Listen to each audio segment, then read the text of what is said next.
With the January transfer window coming to a close and Arsenal solidifying their team for the rest of the season, I think it's a good time to look at the squad halfway through the year. With injury problems and tactical changes, some players have had to come in and out, and one of the players that has come out recently is Kai Havertz. Now, it feels like Kai Havertz has been the talk of the town all season, and he has proved people wrong and also proved them right in different circumstances, but I think overall he's a good player. But with the recent drop to Emile Smith-Rowe, does he deserve to start against Liverpool, and should he still be our starting centre mid for the rest of the season? Let's go into it. Now, there's been a lot of talk recently because it's been revealed that Kai Havertz is the highest paid player at Arsenal with 375k per week going into his wages. And while this is a tremendous amount of money to spend on a player that is in and out of the squad, he is still young and I still expect him to get into the team. Arsenal still overspend on contracts overall, with people like Runnison getting a contract obviously just being terminated and people like Cedric getting around 80 grand a week. Now, while I argue I do think we probably are overpaying a little bit on the wages and probably overpaid for the deal, he is still young, he still has time, and he came from a direct rival, so it was obviously going to be an expensive deal overall, so I'm not really overly surprised or overly bothered because I know he will bring the goods in the end. Now, I am a serial defender of Kai Havertz. I mean, I haven't been critical enough. I do think there has been games that are poor, but I have looked at the upside of him, and I do think there was a few months where he really started to perform a lot better and really prove everyone's qualities, and I don't think he's necessarily dropped off since then. His goals have, but that doesn't mean he has as a player. Obviously, when he played against Liverpool in the FA Cup, it was a really bad striker performance from a goal scoring perspective. He missed a lot of chances, but I was happy with the positions he was getting in, not to start maybe over Jesus, but that was way more than Eddie would have done in that role, despite Eddie obviously being a better finisher, but still himself is not great at finishing. None of them are. Now, it's been talked about 1,000 times by me and other people. Obviously, Kai Havertz is in there to win duels, win headers inside the half, and also help Jesus going up front with a 2 men up front, but he doesn't necessarily actually help Jesus with progressing or passing. He more just sits in the middle and waits for the ball over and over again. But he has definitely been getting more comfortable running with the ball and picking the ball up from deeper recently. And he is still a very different player to Smith-Rowe, Jorginho, Vieira, any player that you're probably going to play in that left centre mid role, even Trossard. Havertz is someone that's going to sit in the box, he's tall, he's going to win headers. He even won the header to get us the ball up the pitch before Nottingham Forest made the mistake for our second goal where he just came on. Stuff like that does go unnoticed, and I know it's minor details, but I do think that's what Arteta likes and Arteta wants him on for. I do think his confidence is there as well, so there's not really an excuse on that front. I do think he's improved and his confidence is definitely there around the team. Don't think he's going to be the most clinical player, but he never was in his career, so we should expect that as a player. And considering Jesus and Eddie aren't really clinical either, it's hard to just blame Havertz's problem with all of them strikers. But I do really like Havertz from corners, from crosses, and winning the balls in the box. As much as he doesn't have the best heading accuracy, I'd say, in the box and doesn't score a lot of headers, he still misses big chances. I remember that header against Liverpool in the first FA Cup game. From that corner, he definitely should be scoring, but at least he's getting in them positions for now. Obviously, eventually, I would like to see him put them in, and we're going to need him to, but it might not be this season. That might end up costing us. Now, right now, I'd say the two main competitions for his spot is probably Jorginho and Smith-Rowe. Jorginho will play over him in some games where Arteta thinks it's necessary to have a double pivot, which I think will move more into next season, so you probably won't see Havertz start as much. But I don't think Jorginho is going to start against Liverpool, even though I would obviously like him to, but I don't think he's going to go with that route, Arteta, and I don't think that's going to be the long-term route, as he'll probably leave the club and will probably bring someone in.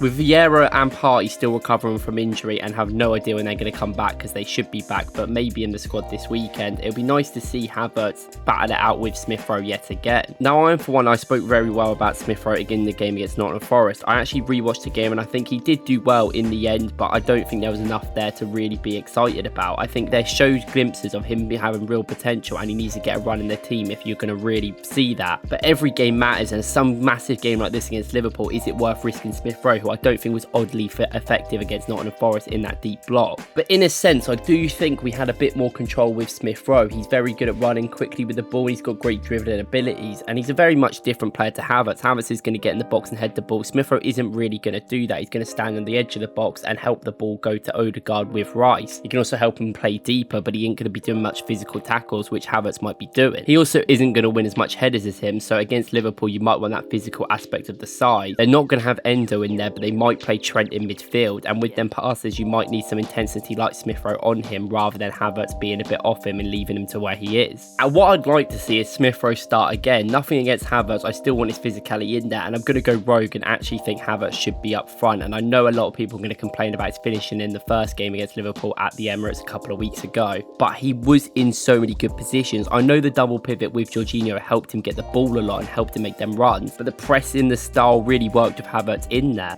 And while you're thinking this could be a way to drop Jesus, who's been brilliant in the week, I know in the end got great man of the match performance, I'm not dropping Jesus either. I'd love to see Jesus out on the wing as well and give him a bit more variety, because I think if you watch Jesus play, he is more of a winger week by week. It just seems like he's got that dribbling ability and that sense to be more of a winger. I know that means Martinelli or Saka might be dropped. Obviously not Saka, probably Martinelli. Maybe move Saka out to that side. But Martinelli's still only effective in space, and teams like Liverpool aren't necessarily going to give us that at the Emirates. I think if we're at Anfield, maybe he would have got some amount, because Liverpool are go a bit gung-ho because they're so good going attacking. But at the end of the day, in a game like this, with Martinelli's recent form, and I know he's got 2 goals off the bench, but other than that, he hasn't really got into games. Not his fault all the time, definitely, but it's something that we've got to think about. But that's just looking short-term into the game at the weekend. What do I think of Kai Havertz? Has he been successful in his first 6 to 7 months at the club? And I would say it's on and off. I would say in the end, he's done better than a lot of people thought he would, and we've seen his role that he really wants to be used in. His output isn't excellent, but our output individually by players hasn't been excellent through any in the team this season. But you have to think, was it worth ended up spending all this money on Havertz? It meant that we couldn't really invest in anyone else. We kind of had to rely on him, and I do think injuries to Partey have really made Havertz look worse, because he's had to play a lot more in roles that maybe he necessarily wasn't ready for or wasn't good at. And I definitely think he is a clutch player. He is a good back post runner. He is a good header of the ball. He is good at duels, and there is definitely good parts of his game, and he's definitely got more confident and better with the striker partner. I think he's the best person that works with Jesus, especially recently. I think he works really well with Jesus, but obviously the money he's on, I don't know if it was worth it, considering we could have got other players in. But it'd be interesting to see who Arsenal bring in the summer to sort of complement that and make us better. A lot of our losses, a lot of our games we've played bad is definitely not down to him. He really struggled to find his role at the start, and I think he has grown into it and got a lot better as a player. And sometimes he just does his job in there, and sometimes that is just not enough for the team. Some of the other players don't perform and they don't get any credit, or discredit I should say, because it all goes down to Havertz not playing well. Same with Raya. I feel like sometimes we need to put less pressure on these new signings so they can get into the team.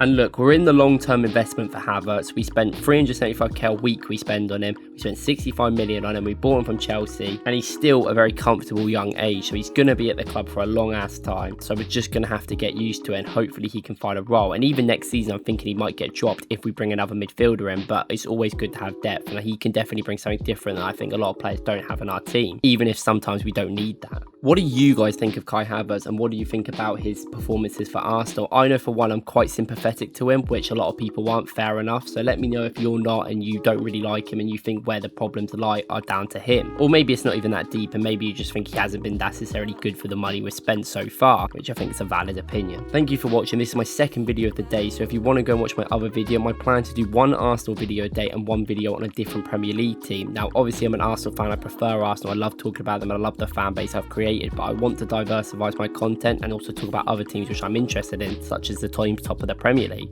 But if you are an Arsenal fan, I recommend watching my video about Sambi Lukongo, which I did yesterday about the player out on loan. And if you enjoyed that, please like and subscribe, and I'll see you in the next one. Thank you.